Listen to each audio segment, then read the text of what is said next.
Calmez-vous, Je monsieur. vais péter un câble là. Calmez-vous, monsieur. Je vais péter un câble. Il me faut un putain de logement. Vous comprenez ça? Il me faut un putain de logement.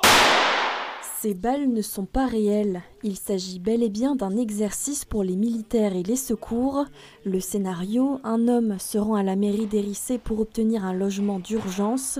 La situation tourne au drame. Je veux mon logement. Rapidement, il sort une arme à feu et il décide de tirer dans les personnes présentes à la mairie et ensuite de se balader dans la mairie et de se réfugier suite à l'intervention des gendarmes dans une pièce. L'objectif de cet exercice, assurer la coordination entre la brigade locale et le PSIG, une unité spécialisée dans l'intervention au degré supérieur, un exercice nécessaire même en zone rurale. C'est essentiel pour la gendarmerie parce que la difficulté, c'est que nous sommes en période de crise.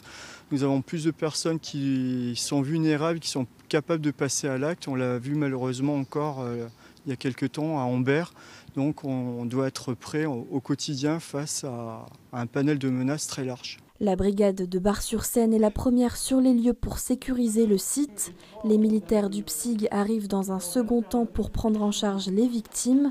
Les sapeurs-pompiers de Troyes interviennent à la fin sous les ordres des gendarmes. Aujourd'hui, nous avons la chance d'avoir la présence des sapeurs-pompiers de Troyes qui nous ont permis de travailler aussi non seulement la prise en compte de la menace, mais aussi l'évacuation des victimes. Ce qui est important de nous coordonner pour gagner du temps sur l'intervention et sur les éléments, les renseignements et s'échanger entre services. Ça permet de voir les brigades locales, comment elles réagissent face à l'événement et nous mettre au point sur la coordination et sur les moyens techniques comme les transmissions à améliorer au cours de ce type d'événement. La complexité du château Saint-Louis avec ses nombreuses salles rend l'exercice d'autant plus intéressant.